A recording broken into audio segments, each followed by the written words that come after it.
Après la première requête SQL qui va charger les informations de épreuve, on n'a donc pas encore les informations du tournoi liées à l'épreuve lorsque la relation est lazy. En tout cas, pas tant qu'on n'a pas explicitement tenté d'accéder à l'une de ces propriétés, comme par exemple ici, lorsque nous avons fait épreuve getTournoi, getNom. Entre les deux instants, la propriété de type tournoi de l'épreuve ne vaut pourtant pas nul. Elle est bel et bien valorisée. Il ne s'agissait pas vraiment d'un objet de type tournoi, mais d'un objet d'un type un peu particulier que l'on appelle un proxy Hibernate. Alors juste pour voir, affichons le nom de la classe de l'attribut tournoi avant de tenter d'accéder aux informations de ce tournoi, ici. Alors j'aurais pu le faire après, ça aurait été exactement la même chose en fait. Mais bon, ici, faites un system.out.println, la classe de la propriété tournoi est, là on va faire un épreuve.getTournoi.getClass.getName. Voilà, je relance le code. Toujours 145, mais peu importe.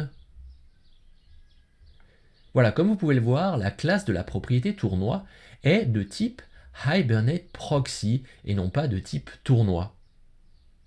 Alors ce proxy Hibernate est en fait une classe qui met en pratique un design pattern, le design pattern proxy, que vous retrouverez dans d'autres contextes, pas seulement avec Hibernate.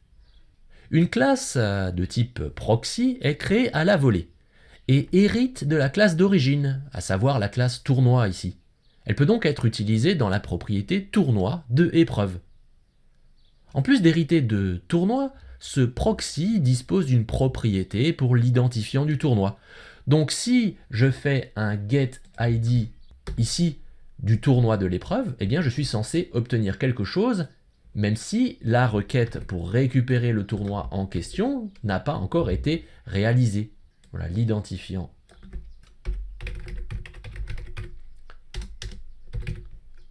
du tournoi est... Et si je fais un getID, voilà, je relance le code. Donc, comme vous pouvez le voir, l'identifiant du tournoi est 9, bien avant d'avoir réalisé la deuxième requête. Et c'est bien normal. Il s'agit en fait de la valeur de ID tournoi dans la table épreuve, mais pas de la valeur de ID dans la table tournoi. C'est une information que nous avions récupérée déjà lors de la première requête ici. Vous pouvez voir ici le select de ID tournoi. Mais là où c'est intéressant, c'est que ce proxy bénéficie également d'une propriété de type tournoi, qui est le tournoi réel, qui lui est nul au départ. Or le proxy bénéficie de tous les getters, de toutes les propriétés de tournoi, et c'est là que les choses se passent. C'est en essayant d'appeler l'un de ces getters que le proxy réagit, que Hibernate déclenche la deuxième requête vers tournoi en se servant de l'ID du tournoi, et qu'un objet de type tournoi est donc créé et rendu persistant dans la session. Alors c'était magique, et j'espère que maintenant ça ne l'est plus.